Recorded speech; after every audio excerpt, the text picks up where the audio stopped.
নমস্কার বন্ধুরা, আজকের ভিডিওতে আমি মেনলি কিন্তু কিছু স্টেপ দেখাবো।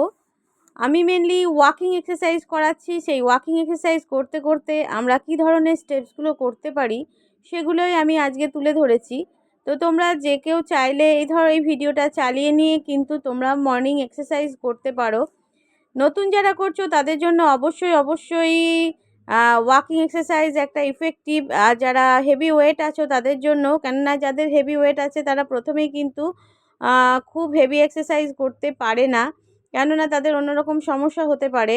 আর যেহেতু আমারও অনেক দিন এক্সারসাইজ ছেড়ে দেওয়ার জন্য ওয়েটটা একটু বেড়ে গেছে, সেই জন্য আমিও মর্নিং এক্সারসাইজ দিয়েই কিন্তু এখন এক্সারসাইজটা স্টার্ট করেছি।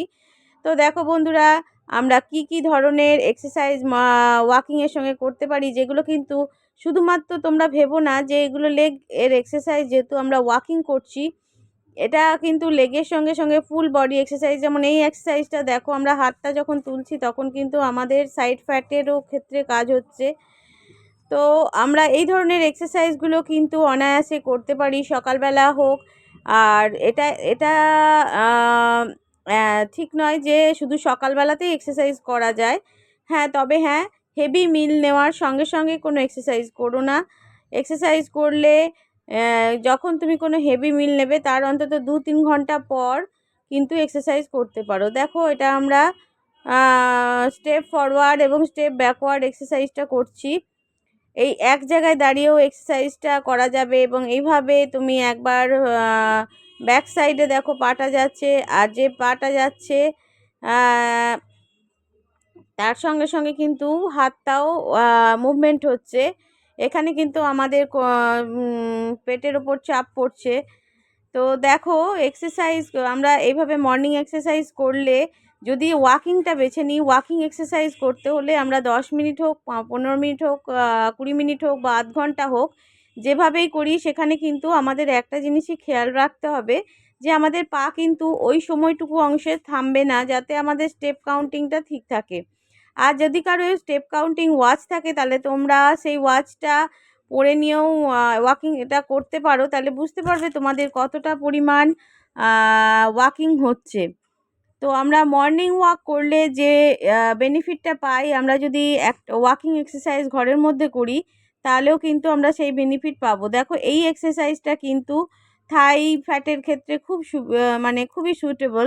এই দেখো, এর সঙ্গে আমরা হাতটাও যখন মুভমেন্ট করছি তখন কিন্তু আমাদের বেলি ফ্যাটের ক্ষেত্রেও কাজ দেবে, প্লাস থাই ফ্যাটের ক্ষেত্রেও কাজ দেবে, প্লাস তোমার আর্ম ফ্যাটের ক্ষেত্রেও কাজ দেবে। তো একটার সঙ্গে কিন্তু সব রকম আমরা বেনিফিটগুলো পাচ্ছি। সেই জন্য মর্নিং এক্সারসাইজে যদি আমরা একটা অনায়াসে মিউজিক চালিয়ে দিয়ে এইভাবে এক্সারসাইজটা করতে পারি, তাহলে কিন্তু সময়টা কিভাবে চলে যাবে আমরা বুঝতেও পারবো না, অথচ আমাদের এক্সারসাইজ হয়ে যাবে।